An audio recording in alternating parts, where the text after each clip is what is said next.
3వ అధ్యాయం 7వ వచనం.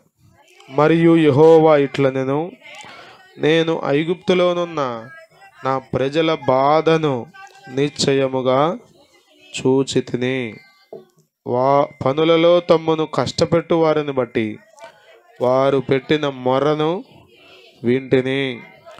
వారి దుఃఖములు నాకు తెలిసేయున్నవి.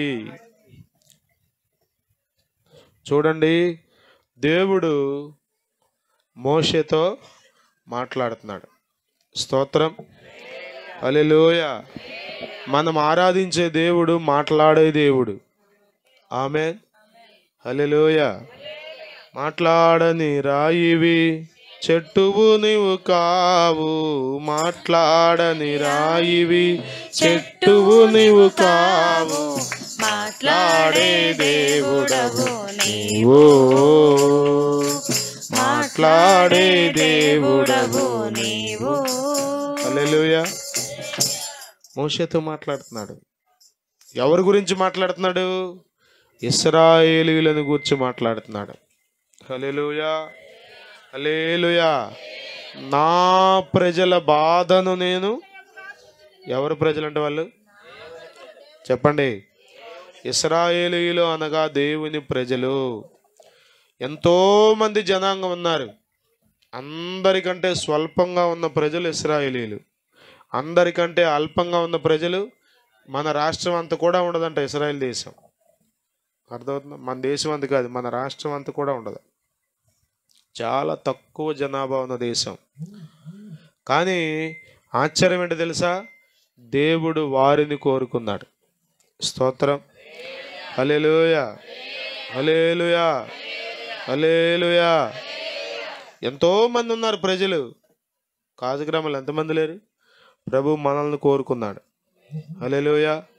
భూమి నుండి శ్రేష్ఠ ఫలముగను దేవునికి నిత్య స్వాస్థ్యముగా, భూమి నుండి శ్రేష్ఠ ఫలముగను దేవునికి నిత్య స్వాస్థ్యముగా, భూజనములలో నుండి నన్ను ప్రేమించి క్రయధనమిచ్చితివి, భూజనములలో నుండి నన్ను ప్రేమించి క్రయధనమిచ్చితివి. హల్లెలూయా, హల్లెలూయా, హల్లెలూయా, హల్లెలూయా, హల్లెలూయా అని పాడెదను, ఆనందముతో సాగెదను, నేనానందముతో సాగెదను.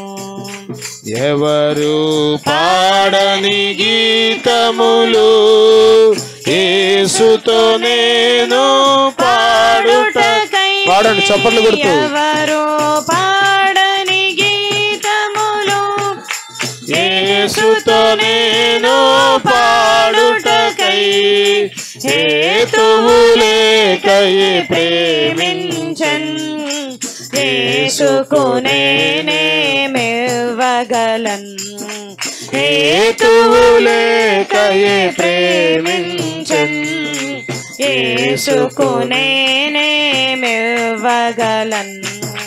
హల్లెలూయా, హల్లెలూయా. దగ్గరగా పాడండి స్వరమంతటితో. హల్లెలూయా, హల్లెలూయా, హల్లెలూయా అని పాడెదను, ఆనందముతో సాగెదను, నేనానందముతో సాగెదను. హల్లెలూయా, హల్లెలూయా. ప్రియులారా, దేవుడు చెప్పండి వారిని కోరుకున్నాడు.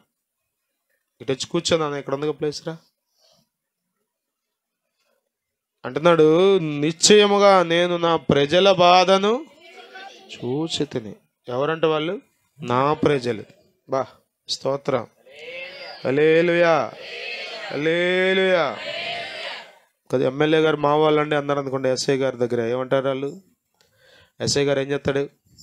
వాళ్ళు మా వాళ్ళు ఏంటంటే కొంచెం స్పీడ్గా వెళ్ళే కాలు ఏమవుద్ది, ఆగుద్ది. గబుక్కని మాట్లాడినవారు మా ఎమ్మెల్యే గారి మనుషులు అంటలేరు. ఎందుకు వచ్చింది? మనం ఎవరం చెప్పండి, చెప్పండి, మనం ఎవరం చెప్పండి. మేము ఆయన ప్రజలము, ఆయన మేపు గొర్రెలం. మనమాయన ప్రజలము, ఆయన మేపు గొర్రెలం. స్తుతి చేయుచు ప్రకటించుచు ప్రభు కృపలో సాగెదం. స్తుతి చేయుచు ప్రకటించుచు ప్రభు కృపలో సాగెదం. సంతోషం ఉత్సాహం కలసిన జయ గీతం. యేసే మా రక్షకుడు, ఇదే మా నినాదం. యేసే మా రక్షకుడు, ఇదే మా నినాదం. మేమాయన ప్రజలము, ఆయన మేపు గొర్రెలం. మేమాయన ప్రజలము, ఆయన మేపు గొర్రెలం. స్తుతి చేయుచు ప్రకటించుచు ప్రభు కృపలో సాగెదం. స్తుతి చేయుచు ప్రకటించుచు ప్రభు కృపలో సాగెదం. సంతోషం ఉత్సాహం కలసిన జయ గీతం. హల్లెలూయా, హల్లెలూయా. ఎవరని చెప్పండి? మనం పామిరెడ్డి వారి పెండ్లి సందడి అని చెప్తారు. ఎవరు వాళ్ళు? మనం ఈ పెట్టుకు తిరుగుతున్నాం మనం కదా. మా వాళ్ళేదండి, మా వాళ్ళేదండి. ఎవరు మనం చెప్పండి? ఆయన మన తండ్రి, మనం ఆయన బిడ్డలం, మనం ఆయన ప్రజలం. హల్లెలూయా, హల్లెలూయా. ప్రియులారా, అంటున్నాడు మోషేతో దేవుడు, నేను ఐగుప్తులో ఉన్న నా ప్రజల బాధను ఐగుప్తుకు పంపింది ఎవరు చెప్పండి? బాధలకు గురి చేసింది ఎవరు? ఆ పరిస్థితులన్నీ దేవుడే కల్పించాడు. దేవుడు ఎవరో తెలుసా? నిన్ను బాధ పెడతాడు, మళ్ళా నీ బాధలు కడతాడు ఆయన. స్తోత్రం, హల్లెలూయా. ఆయన చేతులే గాయాలు చేస్తాయి, ఆయన చేతులే గాయాలు కడతాయి. చేస్తాయని కూడా మీరు నమ్మాలి. అర్థమవుతుందా? దేవుడు గాయపరుస్తాడు కానీ కీడు చేయడు. అర్థమవుతుందా? దేవుని మంచితనం మనం గ్రహించాలి.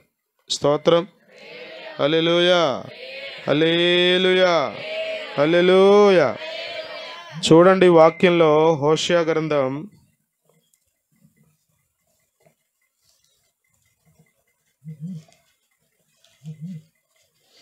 6వ అధ్యాయం 1వ వచనం. త్వరగా త్వరగా చదవాలి. మనము యెహోవా యొద్దకు మరలుదము రండి, ఆయన మనలను చీల్చివేసెను, ఆయనే మనలను స్వస్థపరచును, ఆయన మనలను కొట్టెను, ఆయనే మనలను బాగు చేయును. చెప్పండి అందరూ, ఆయనే మనలను బాగు చేయును. కొట్టింది ఎవరంట చెప్పండి? ఎర్రగా వాత తెలియడట్టు కొట్టేది అమ్మే, అందపోస రాసేది చెప్పరండి. ఎందుకు కొడతాం, ఎందుకు రాయటం? కొడతా ఉంటుంది, మళ్ళీ ఏడుస్తూ ఉంటుంది. పాడు చేతులు ఇరిగిపోను, ఎందుకట్ట కొట్టేసాను అనుకుంటుంది. మళ్ళా ఎందుకు కొట్టాలి, ఎందుకు రాయాలి చెప్పండి? ఇందులో కూడా ప్రేమ ఉంది. హల్లెలూయా, హల్లెలూయా. నీకు పాఠాలు నేర్పడం కోసం ఆయన నిన్ను చీల్చుతాడు కొన్నిసార్లు, మరలా అదే దేవుడు నిన్ను బాగు చేస్తాడు. హల్లెలూయా, హల్లెలూయా. ప్రభు అంటే ఎవరు అనుకున్నావు చెప్పండి? ఐగుప్తులోనికి వెళ్ళేటట్లుగా చేసింది ఎవరు చెప్పండి? ఒకవేళ ఇజ్రాయెల్ దేశంలో కరువు రాకుండా ఉంటే, సమృద్ధి ఉంటే చెప్పండి, ఐగుప్తు దేశానికి వారు వెళ్ళవలసి వచ్చేదా చెప్పండి? ఇక్కడే ఆహారం ఉంటే అక్కడికి వెళ్ళాల్సిన అవసరం లేదు. కానీ మరి దేవుడు ఏం చేశాడు? కరువు రప్పించాడు. వారి విశ్వాసఘాతకాన్ని బట్టి క్షామాన్ని రప్పించాడు. అందుకని ఆహారం కోసం ఐగుప్తు దేశానికి వెళ్ళిన వారు చెప్పండి అక్కడ చివరికి బానిసలుగా మిగిలిపోవలసి వచ్చింది, వెట్టి చాకరీ చేయవలసి వచ్చింది. ఇప్పుడు అంటున్నాడు, నిశ్చయముగా నేను నా ప్రజల బాధను చూచి తిని. దేవునికి స్తోత్రం. హల్లెలూయా, హల్లెలూయా. బాధలు ఎవరు చూస్తున్నారు? కొద్దిమంది మనుషులకు కనబడాలని బాధ చూపించాలని ఎట్టగొట్ట ఎంత బాధపడుతున్నామో మనుషులకి కనబడాలని చూపించాలని తాపత్రయం కదా. అందుకే అప్పుడు ఏడ్చేది మనుషులు రాగానే చూసి ఏడుతూ ఉంటారు, చూస్తూ ఉంటారు. వెళ్ళిపోయారా సర్లే కాపే, కొంచెంసేపు ఇంజిన్ గ్యాప్ ఇచ్చి మళ్ళీ ఇంజిన్ స్టార్ట్ చేస్తారు. ఎప్పుడు తాళ్ళు లాగుతారు, చుట్టూ లాగుతారు. లాగగానే మళ్ళీ ఇంజిన్ స్టార్ట్ అవుతుంది. ఎప్పుడు అక్కడ గుమ్మల్లో వస్తున్నారని కానీ రైట్. సిటీ కానిస్టేబుల్ పక్కన కూర్చుంటుంది, గిల్లుతూ ఉంటుంది పక్కన, వస్తున్నారు మొదలెట్టని. యేసు రక్తమే జయం. ఏం కనబడాలి ఇప్పుడు? మన బాధ, మన దుఃఖం, మనం ఎంత ప్రేమిస్తున్నామో పోగొట్టుకున్న మనిషిని. అమ్మో ఎంత ఏడుతుంది అనుకున్నామమ్మా అసలు అమ్మో ఎంత వాళ్ళ వల్ల కావట్లేదమ్మా. యేసు రక్తమే జయం. మనుషులు కనబడితే ఏం జరుగుద్ది? ఎప్పుడు ఏం చెప్తారు? మీ బాధలు ఎవరైనా తీయగలరా? మీ కష్టాల్లో నుండి మిమ్మల్ని విడిపించగలరా? మాట్లాడండి. ఎవరి వల్ల కాదు. ఇంకా మాట్లాడితే వాళ్ళకు మీకంటే ఎక్కువ ఉన్నాయి. వాళ్ళ కాడితోనే వాళ్ళు తిప్పలు పడుతున్నారు. స్తోత్రం. రోలిళ్ళు అంటే మధ్యలోకి మర్రెట్టుకుందండి, తెలుసా మీకు? విన్నాం సూచన సామెత. రోలు మధ్యలో, తెలుసా నీకు? రోలు మధ్యలో ఏమి ఎక్స్ప్రెస్ చేయదు, తెలుసని చెప్పదు, అట్టా చూస్తున్నా. ఇంకా రోల్ తెలుసా? రోలుకి ఒక పక్కే పోటు, మధ్యలోకి రెండు పక్కల దరువు. ఈ రోల్ అంట వెళ్ళి మధ్యలోకి, మరే నాయన నీకు ఒక పక్క ఏంట్రా దెబ్బలో, నాకు రెండు పక్కలు కొడుతున్నారా, సత్తన్నా నేను ఎవరికి చెప్పుకో, నువ్వు నా దగ్గరికి వచ్చి చెబుతున్నావు. రోల్ వెళ్ళి ఎవరికి లేవు బాధలు చెప్పండి. మేలులెన్నో చేయువాడు మన ప్రభువు,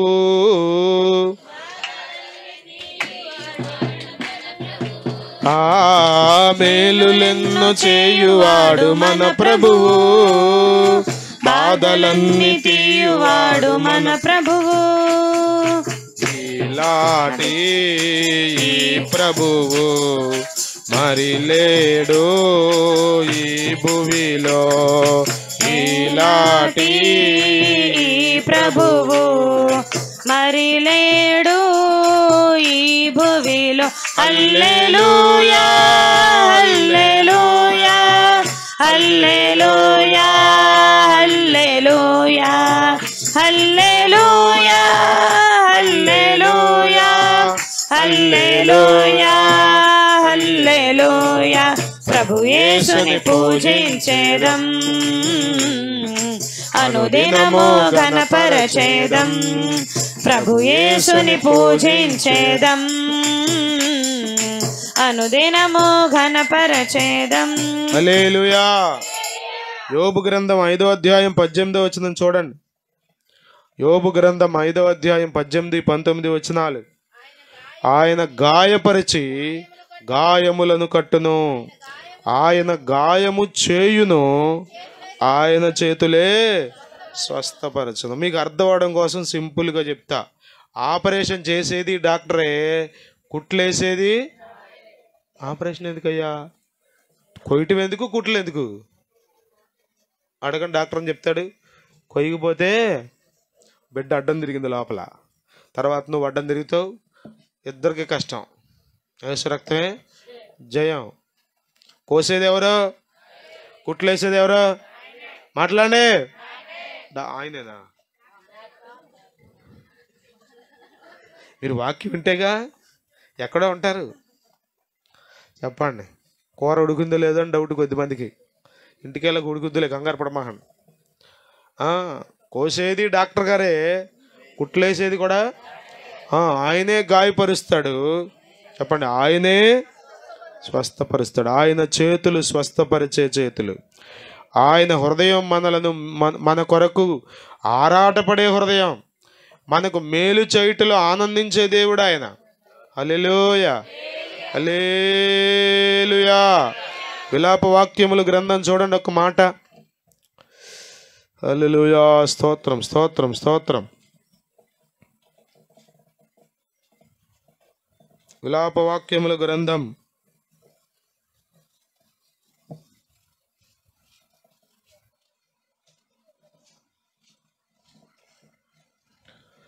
3వ అధ్యాయం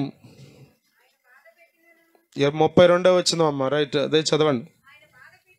ఆయన బాధ పెట్టినను తన కృపా సమృద్ధిని పెట్టి జాలిపడును. హృదయపూర్వకంగా ఆయన నరులకు విచారమునైనను బాధనైనను కలుగజేయుడు. ఆయన బాధ పెడతాడు, కానీ ఎందుకొరకు? అందులో కూడా దేవునికి సంకల్పం ఉంది, అందులో కూడా దేవునికి ప్రణాళిక ఉంది ఉంది ఉంది అర్థమవుతుందా?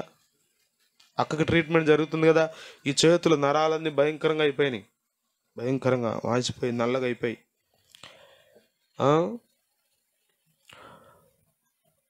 పెట్టడం ఎందుకు చెప్పండి? సూది ఎతికి ఎతికి ఎతికి ఎతికి ఎట్టెట్ట కొట్టు ఎట్టెట్ట కొట్టు ఎట్టెట్ట కొట్టు, ఏంటిది దొరకదు, ఏంటిది ఇక్కడ కొట్టు ఇక్కడ కొట్టు ఇక్కడ బిగించి గుప్పులు బిగించి కొట్టు కొట్టు. ఏంటి గోల? బాగా ఒక సత్తంటే మళ్ళీ కొడుతున్నాడు. కొట్టేది ఎందుకోసం? ఎక్కడో ఒకటి గుచ్చేయచ్చుగా. ప్రియమైన వాళ్ళ దేవుడు నమ్మదగిన వాడు. అర్థమవుతుందా? డాక్టర్ల కంటే గొప్పవాడైనా. అర్థమవుతుందా? నువ్వు అప్పు చెప్పేస్తున్నావు, చేతిని పొడుచుకో, నీ ఇష్టం కదా. కొద్దిమంది ఇడ తిరుగుతారు, పొడిచేసుకో నీ ఇష్టం. ఎందుకని? చూడలేరు వాళ్ళు. అర్థమవుతుందా? జెన్నీని ఫస్ట్ సారి నేను తీసుకెళ్ళా ల్యాబ్కి. అమ్మో, ఇక ఆ కేకలు గట్టిగా పట్టుకుని నేను ఏది ల్యాబ్ బోర్డు ఊరకే సూది పెట్టి కొంచెం రక్తం తెస్తాడే, ఇక అమ్మో నేను అనుకున్నా, ప్రభువా ఇవిడు ఎట్టకంటుంది పిల్లల్ని అసలు అనుకున్నా. దేవుడు నేర్పడా? ఓపిక ఇస్తాడు. నాకు బాగా గుర్తు ఆ సీన్, నీకు గుర్తుందో లేదో చెంది హోమియో హాస్పిటల్లో గుడివాడ కేకలే గట్టిగా పట్టుకుని, అది కదిలితే మళ్ళీ ఎక్కడికి వెళ్ళదో తెలియదుగా. సూది వంకర తిరిగిందంటే యేసు రక్తమే జయం. బాధ పెడతాడా దేవుడు? పెడతాడు, కానీ అది మనల్ని చంపేయడం కొరకు కాదు. హృదయపూర్వకంగా ఆయన నరులకు విచారమునైనను బాధనైనను కలుగజేయుడు. ఒకవేళ బాధ పెట్టినా ఆయన జాలి పడే దేవుడు. స్తోత్రం, హల్లెలూయా. కోపించుచునే వాత్సల్యము నాపై చూపినావు, కోపించుచునే వాత్సల్యము నాపై చూపినావు. ఆశ్రయ దుర్గమా నా యేసయ్యా, నవ జీవన మార్గమునా నన్ను నడిపించుమా. హల్లెలూయా. అంటున్నాడు మోషేతో మాట్లాడుతూ, నేను ఐగుప్తులోనున్న నా ప్రజల బాధను నిశ్చయముగా దేవుడు చూడలేదు అనుకున్నారా? అర్థమవుతుందా? మీరు ఏం బాధపడుతున్నారో, ఎంత కష్టపడుతున్నారో, ఎంత యాతన పడుతున్నారో, ఎంత మూలుగుతున్నారో కదా, చూడలేదా? చూస్తున్నాడు ఆయన. హల్లెలూయా, హల్లెలూయా. మన దేవుడు చూచే దేవుడు. హల్లెలూయా. ఏం చూస్తాడు? సంతోషాలే కాదు, సంబరాలే కాదు, మనకు పడే కష్టాలు కూడా ఆయన చూస్తాడు. ఎన్ని కష్టాలు తెలుసా? మొదటి అధ్యాయం చూడండి,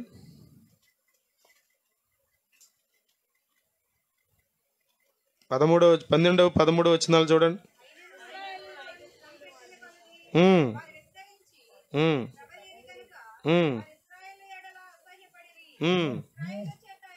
ఇశ్రాయేలీయుల చేత ఐగుప్తీయులు కఠినముగా సేవ చేయించుకుని. కఠినంగా అంటే అర్థం ఏంటి? తేలిగ్గా చేపిస్తున్నారు పని. ఇప్పుడు జ్యోతక్కకి బాగాలేదు కదా, ఝాన్సీ మొత్తం చూసుకుంటుంది. ఆ కంపెనీ వాళ్ళు రిక్వెస్ట్ చేస్తే మీరు ఆఫీస్కి రావసరం లేదు, ఇంటి దగ్గరే ఉండి చేయమన్నారంట. ఒకటి కృపేగా. కఠినం అంటారు దాన్ని. అమ్మకి చేసుకుని మళ్ళీ పరిగెత్తుకెళ్ళి ఆఫీస్కి వెళ్ళి మళ్ళీ వచ్చి మళ్ళీ అవదాం, ఇక ఇంటి దగ్గరే ఉంటుంది. ఇంకా కృప ఏంటో తెలుసా? వాళ్ళ టీం లీడ్ అంట, బాగా క్లోజ్ అంట. నానా నీకు ఒక్క వర్క్ కూడా ఇవ్వం, నువ్వు వర్క్ అటెండెన్స్ చేసుకుని లాగిన్ అయ్యి లాగౌట్ అవ్వు చాలు, మొత్తం మేము వర్కే చూసుకుంటాం అన్నారంట. ఏ రోజు ఫోన్ చేసింది అంటుంది, వర్క్ నాకు ఇవ్వట్లేదు మావయ్య అని చెప్తుంది. కఠినం అంటే అంతేదా? కఠినం అంటే కఠినంగా చేశారంటే ఏంటి అర్థం ఏంటి చెప్పండి. రమేష్ చెప్తున్నాడు పొద్దుట వాళ్ళ కఠినం. లోకంలో మనుషులు కఠినంగా చేయించుకుంటారు మనది. అర్థమవుతుందా? మనకేమనిపిస్తుంది అంటే ఈ జాబులోనే కఠినంగా ఉంది, అక్కడికి వెళ్తే బాగుంటుంది అనిపిస్తుంది.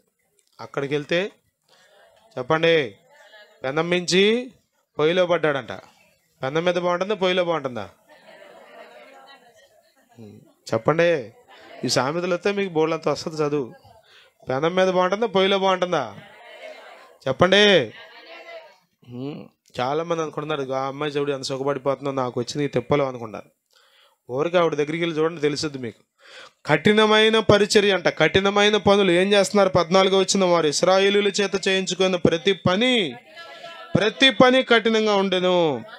వారు జిగటమంటి పనిలోను, ఇటుకల పనిలోను, పొలములో చేయు ప్రతి పనిలోను కఠిన సేవ చేయించి వారి ప్రాణములను సిగించరి. మెల్లమెల్లగా పని భారం పెంచేశారు. బాధలు ఎక్కువైపోయినాయి కదా. ప్రార్థన చేస్తున్నారు, బాధలు తగ్గుతాయి అనుకున్నారు, కానీ ఏం జరుగుతుంది? బాధలు ఎక్కువైపోతున్నాయి. దేవుడు చూడలేదు అనుకున్నారు, దేవునికి తెలియదు అనుకున్నారు, ఇక మన పరిస్థితి ఇంతే అనుకున్నారు. వారి బాధ అంతా చూచిన దేవుడు, వారి కష్టములన్నీ గమనించిన దేవుడు అంటున్నాడు, నేను ఐగుప్తులోనున్న నా ప్రజల బాధను నిశ్చయముగా.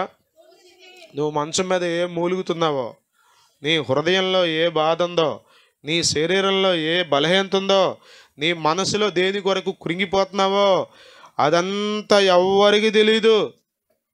నిన్ను సృష్టించిన సృష్టికర్త, నీ కొరకు ప్రాణం పెట్టిన ప్రభువు, శాశ్వతమైన ప్రేమతో నిన్ను ప్రేమిస్తున్నవాడు నిన్ను చూస్తున్నాడు. ఆయన హల్లెలూయా హల్లెలూయా.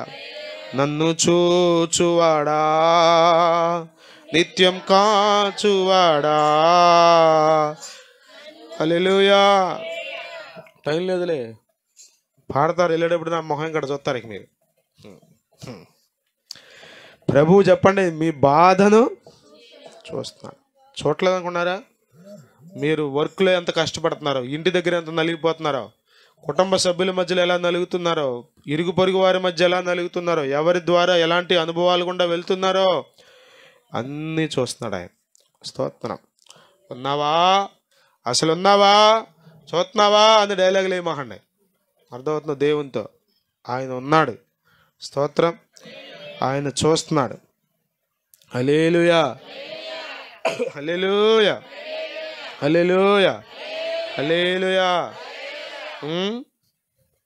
ఐశ్వర్యం కొదువేమీ లేదు, కుటుంబములో కలతేమీ లేదు.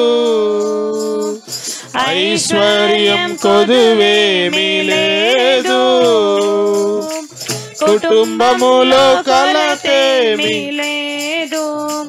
అయినను ఎందుకో నెమ్మది లేదు, అయినను ఎందుకో నెమ్మది లేదు. సమాధానం కొదువైనది యేసయ్యా, సమాధానం కొదువైనది. హల్లెలూయా. ఎలాంటి స్ట్రగ్లింగ్లోనే ఉన్నావో నాకు తెలియదు, ఎలా నలిగిపోతున్నావో, దేని గురించో. మనుషులన్న మాటలను బట్టి నలిగిపోతున్నావా? మనుషులు పెట్టే నిందలకు భయపడిపోతున్నావా? శరీరంలో వచ్చిన బలహీనతను బట్టి ఎక్కువ తెలుసుకోవడం వల్ల కూడా కొన్నిసార్లు ఎక్కువ భయం వస్తుంది. అర్థమవుతుందా? ఎక్కువ తెలుసుకున్నారనుకోండి ఏమనిపిస్తుంది మీకు? కూతురు చిన్న గెడ తగిలి, అమ్మ ఇదేదో క్యాన్సర్ అనుకుంటా, ఏదో అదే సీమ్ పొక్కు వచ్చింది అనుకోండి, ఇది కొంచెం గట్టిగా తగులుతుంది అనుకోండి, ఇది మొత్తానికి ఏదో గడ్డలాగానే ఉంది, ఇది గడ్డ క్యాన్సర్ గడ్డనేమో, రక్తే ఇది జయం.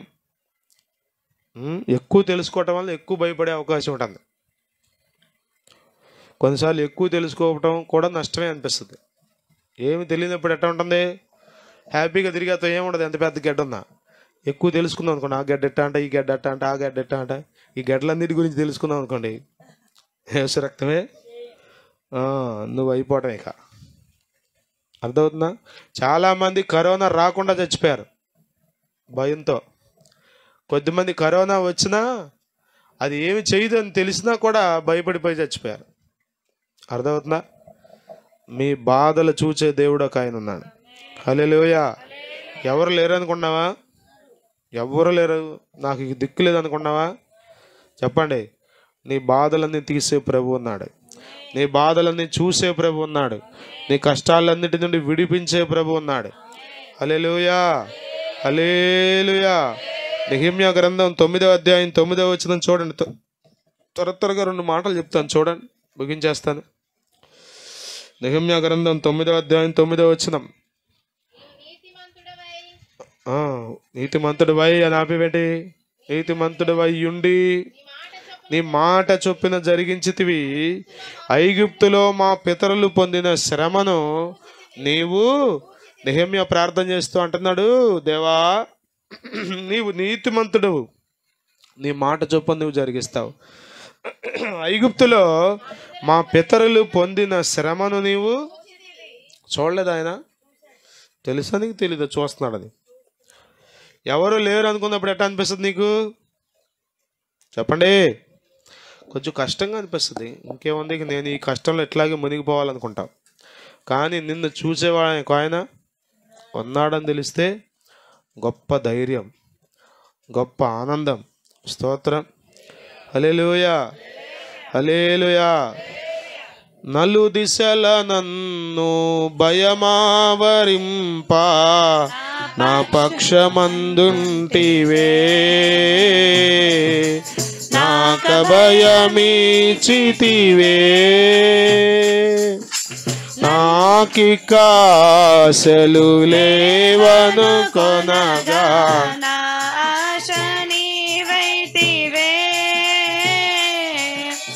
ఆశలు తీర్చితివే. నలు దిశల నన్ను భయమావరింప నా పక్షమందుంటివే, నాక భయమీచితివే, నాకెన్నో మేలులు చేసితివే. నీకేమి అర్పింతును దేవా, నీకేమి చెల్లింతును. హల్లెలూయా యేసునాథా, కృతజ్ఞత స్తుతులు నీవే. హల్లెలూయా యేసునాథా, కృతజ్ఞత స్తుతులు నీవే. హల్లెలూయా, హల్లెలూయా. అందరూ తెలియని వాళ్ళు అనుకోండి, ఎక్కడికి వెళ్ళారు మీరు, ఎవరు తెలియదు కాని భాష, ఒక్కడు కూడా తెలుగు మాట్లాడతలా. ఈలోపు ఎవడో వచ్చాడు అనుకోండి తెలుగు మాట్లాడతా, మీకు ఎట్లా అనిపిస్తుంది? అమ్మాయ అనిపిస్తుందా? దొరికాడు మొత్తానికి ఒక ఆయన, ఎటెలాలో తెలియదు, అడ్రస్ ఎవడో చెప్పట్లా, ఆడే హిందీలో మాట్లాడుతున్నా, నీకు హిందీ రాదు, నీకు తెలుగు వచ్చి ఆడికి తెలుగు రాదు. చాలా కష్టంగా అనిపిస్తుంది. మన బాధలు చూసేవాడు ఎవడున్నాడు రా నాయన, ఇప్పుడు మమ్మల్ని అక్కడ తీసుకెళ్ళేవాడు ఎవడున్నాడు రా నాయన అనిపించదు?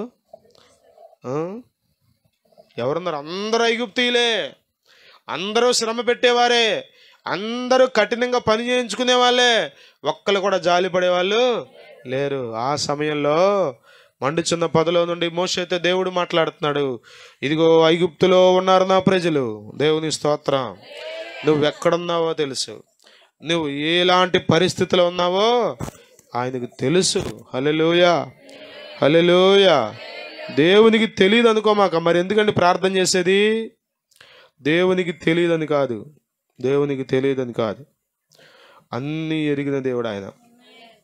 నడచినాను పడుకున్నాను, అయ్యా నీ విరిగి ఉన్నావు.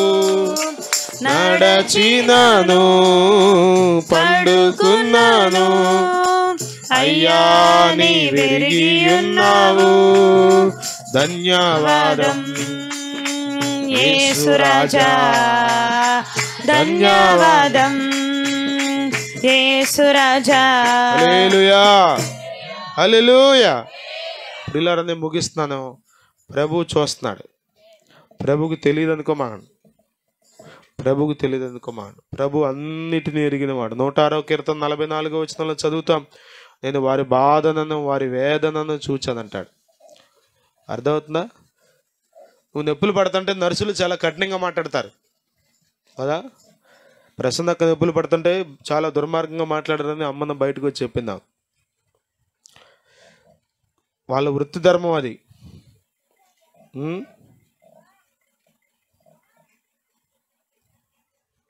చాలా నేను చెప్పకూడదు ఇక్కడ. నీ బాధ ఎవరికి అర్థం కాకపోవచ్చు కదా. నీ బాధని ఎవరో సరిగ్గా అర్థం చేసుకోలేకపోవచ్చు. అమ్మ కూడా అర్థం చేసుకోలేకపోవచ్చు, నాన్న కూడా అర్థం చేసుకోలేకపోవచ్చు, కానీ ఆయన అర్థం చేసుకుంటాడు. హల్లెలూయా. నన్ను అర్థం చేసుకున్నాడు, నా అక్కరలన్నీ తీర్చాడు, అనవరతం ఆదరించి. హల్లెలూయా. నేను అర్థం చేసుకునేవాడు ప్రభు. 106వ కీర్తన 44వ వచనం చదువుతారా?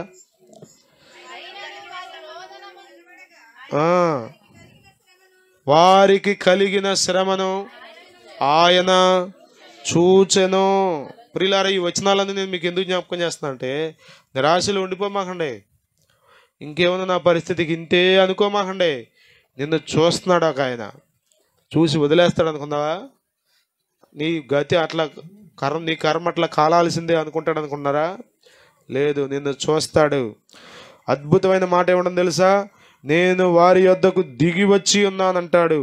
8వ వచనం చివర్లో దిగి వచ్చేస్తాడంటే ఆయన. హల్లెలూయా, హల్లెలూయా. మార్కు సువార్త చూడండి. మార్కు సువార్త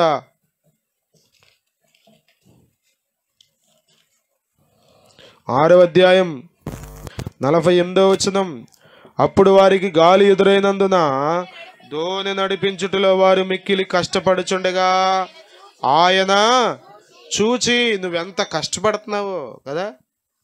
కొన్నిసార్లు తినడానికి డబ్బులు ఉండవు, బియ్యం తెచ్చుకోవడానికి డబ్బులు ఉండవు, కూరలు తెచ్చుకోవడానికి డబ్బులు ఉండవు. ఎవరికి తెలుసు? నువ్వు చెప్పేదాకా ఎవరికి తెలియదు నువ్వు పడే బాధ. అంతేగా? అంతేనా? చెప్పకుండా తెలుసుదంటరా? రోజు మీ ఇంటికి వచ్చి గిన్నెలు చూస్తారా? మూత తీసి ఏమనుకున్నారని చూస్తారా?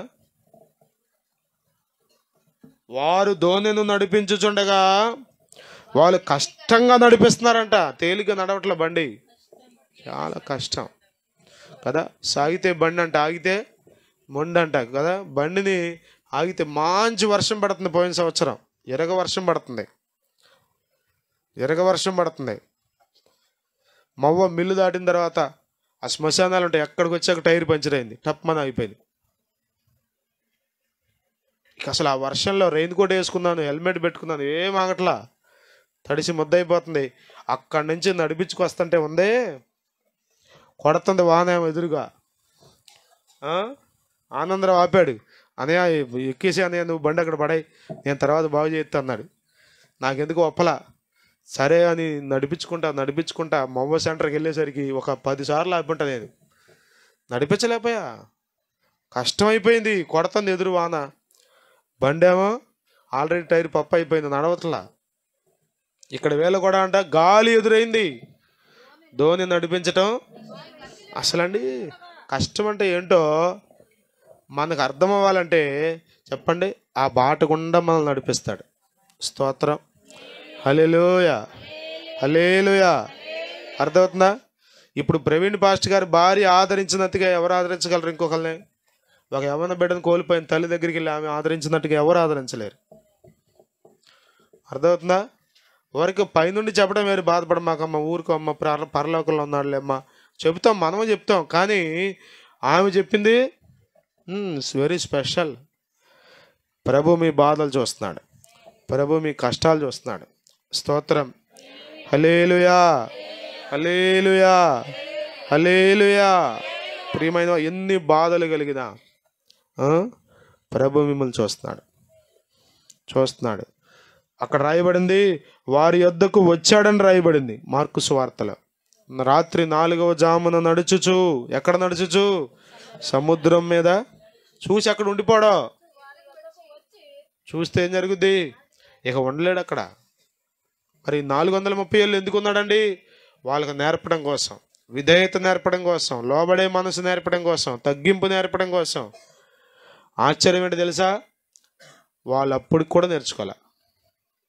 కొద్దిమంది ఎన్ని సంవత్సరాలను బడికి వెళ్తారు కానీ ఏమీ నేర్చుకోరు. ఎన్ని సంవత్సరాలను చర్చికి వస్తారు కానీ ప్రార్థన చేయడం నేర్చుకోరు, పాడబాటం నేర్చుకోరు, చప్పట్లు కొట్టడం నేర్చుకోరు, పక్కన వాడితో గౌరవంగా మర్యాదగా పలకరించి మాట్లాడటం ఏమీ నేర్చుకోరు. తొమ్మ మొద్దుల్లాగా వస్తారు అంతే. పొడుస్తూ ఉంటారు ఇక ముల్లెట్టి. యేసు రక్తమే నేర్చుకోవాలి. వాళ్ళు నేర్చుకోలేకపోయారు. ప్రియులరా, ప్రభువు నమ్మదగినవాడు, ప్రభువు నమ్మదగినవాడు. వారి కష్టములంట దేవుడు, నేను ఐగుప్తులో ఉన్న నా ప్రజల బాధను నిశ్చయముగా చూచి తిని. ప్రియమైన వాళ్ళరా, నువ్వు ఏ బాధలో ఉన్నావో, ఏ కష్టంలో ఉన్నావో ప్రభు చూస్తున్నాడు అనుకో. ప్రభు చూడలేదు అనుకో, మాకు ప్రభువుకు తెలియదు అనుకో, మాకు తెలియదు అనుకో. మాకు అంతా తెలిసిన దేవుడు ఆయన. ఆయనకు తెలుస్తుంది అని మనం ఎరిగి ఉండాలి. అర్థమవుతుందా? ఎరిగి ఉన్నానయా నీకేది అసాధ్యము కా. హల్లెలూయా, హల్లెలూయా, హల్లెలూయా. అక్కడంటాడు, నా సొంత జనులు పెట్టే నిందలకు నేను కుంగిపోయాను. ఆ పాటలో భక్తుడు రాస్తాడు అనేక సందర్భాలు. పాటగా కాదు, నిజంగా ఆలోచించండి. మిక్కుటమైన ప్రేమతో నన్ను ప్రేమించి హక్కున చేర్చుకున్న నా ప్రాణప్రియుడా. ప్రియమైన వాళ్ళరా, నీ కష్టాలన్నీ తొలగించే దేవుడు ప్రభు అయిన యేసుక్రీస్తు. నీ కష్టాలన్నీ చూస్తున్న దేవుడు ఆయన. హల్లెలూయా, హల్లెలూయా. కొద్దిమందికి తినటం కూడా కష్టమే. ఎవరినో తినిపిస్తే బాగుండు. పరీక్ష రాయడం కూడా కష్టమే కొద్దిమంది పిల్లలకి. అమ్మో, ఎవరన్నా రాపిస్తే బాగుండు చేయి పట్టుకొని, లేకపోతే వాళ్ళే రాసేస్తే బాగుండు. అది కాదు కష్టం, రకరకాల బాధలు కదా. ఆ బాధలన్నిటిలో నుండి ప్రభువు నిన్ను విడిపిస్తాడు, తప్పిస్తాడు, కాపాడతాడు. అలలు ముంచలేదు కానీ అలల మీద నడుచుకుంటూ వచ్చాడు ఆయన. హల్లెలూయా, హల్లెలూయా. నీ కష్టాలన్నీ తీర్చే ప్రభు ఉన్నాడు. ఆయన నేటికి సజీవుడే. నిన్న నేడు ఏకరీతిగా ఉన్న దేవుడు ఆయన. మార్పు లేని దేవుడు ఆయన. నీ పరిస్థితులన్నీ ఎరిగిన దేవుడు ఆయన. నిన్ను చూస్తున్న దేవుడు ఆయన. హాగరు బయటికి గెంటి వేయబడింది. హాగరును దేవుడు చూశాడు. శారాకు అర్థం అవ్వాలి, అరే గర్భిణీ స్త్రీ ఎక్కడికి పోద్ది, ఇప్పుడు దాకా మన ఇంట్లో పెరిగింది, మన ఇంట్లోనే ఉంది, అన్నీ మనమే చూసాం, నేనే పొమ్మన్నాను నా భర్తతో, నా భర్త వల్లనే కదా ఈ గర్భం వచ్చింది, ఎందుకు పోతే పోయిందిలే, తప్పు చేస్తే చేసిందిలే, ఎగతాలు చేస్తే చేసిందిలే అనుకోలేదు. అర్థమవుతుందా? మీరు నిద్రపోతారని ఫ్యాన్ పెట్టాం, పడుకోండి అమ్మా, పడుకోండి. ఇంకో ఫ్యాన్ కూడా పెడతాం, వీలైతే కూలర్ కూడా కొంటాంలే వచ్చేవారా. యేసు రక్తమే నేను పడుకుంటాకే ఫ్యాన్లు ఇవన్నీ చల్లగా ఉంటుందని.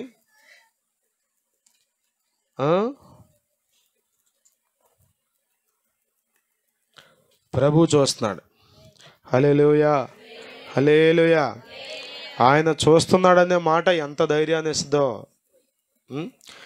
100 రకాలుగా ఇప్పుడు ఆలోచన చేస్తున్నారు. ఆ పాస్ట్ గారు ఎట చచ్చిపోయాడు, యాక్సిడెంట్, అదేంటి ఇదేంటి, ఎక్కడో కొట్టి చంపేశారు, వేరే వాడిని ఎక్కించారు, ఆ బట్టలు వేయించి అక్కడికి వెళ్ళాడు, అక్కడ పడ్డవాడు అతను కాదు, అక్కడ దాకా తీసుకెళ్ళింది ఇంకో మనిషి, తీసుకెళ్ళి అతను అక్కడ పడేసి ఆ బండిని అతని మీద పడేసి ఎన్నెన్నో చెప్తున్నారు. ఎవరికి తెలియదు, సీసీటీవీ ఫుటేజ్లు కూడా తెలియదు కొన్నిసార్లు, కానీ పైన ఒక ఆయన చూస్తున్నాడు. హల్లెలూయా. ఆయన కన్నులకి మరుగైంది ఏది? ఆయన నుండి తప్పించుకునేవాడు ఎవడు లేడు. ప్రియులారా, అన్ని కష్టాలు పెట్టిన ఐగుప్తీయులు ఎర్ర సముద్రంలో ఒకరోజు మునిగిపోవాల్సి వచ్చింది. కష్టాలు పడిన ఇశ్రాయేలీయులు చచ్చిపోలా, కష్టాలు పెట్టినటువంటి ఐగుప్తీయులు మునిగిపోయారు. శవాలుగా కనబడ్డారు ఇశ్రాయేలీయుల ముందు, కానీ ఇశ్రాయేలీయులు నిలిచి ఉన్నారు. కారణం అంటే వారు దేవుని ప్రజలు. హల్లెలూయా, హల్లెలూయా. సమస్యలు నిన్ను ముంచలేవు, శ్రమలు నిన్ను ముంచలేవు, అగ్ని జ్వాలలు నిన్ను కాల్చలేవు, జలములు నిన్ను ముంచివేయలేవు. ప్రభువు నీకు ప్రభువుగా ఉన్నాడు, ఆయన నీకు తండ్రిగా ఉన్నాడు, ఆయన నిన్ను ఆదరిస్తాడు, ఆయన నీ కష్టమంతా చూచి నిన్ను అద్దరికి చేరుస్తాడు. లేచి నిలబడదాం. పరిశుద్ధుడా, వాక్యం అందరి హృదయాల్లో ఫలింపచేయండి. ప్రతి బాధ యేసుక్రీస్తు నామములో తొలగిపోవునుగాక. ప్రతి కన్నీరు యేసుక్రీస్తు నామములో తొడవబడునుగాక. ఆరోగ్యము, క్షేమము, నెమ్మది, సమాధానము, ఓ గొప్ప మనశ్శాంతి బిడ్డలు పొందుకొందురుగాక యేసునామములో. నీ గొప్ప కార్యములు, నీవు చేయనుద్దేశించిన కార్యములు ఈ పునరుత్థాన దినమందు నీ సన్నిధిలో ఉన్న ప్రతి ఒక్కరూ అనుభవించుదురుగాక. మీరు మాట్లాడినందుకే స్తోత్రం చెల్లిస్తూ యేసు నామములో ప్రార్థిస్తున్నాము తండ్రి. ఆమేన్. హల్లెలూయా, హల్లెలూయా, హల్లెలూయా. దయచేసి కూర్చోండి.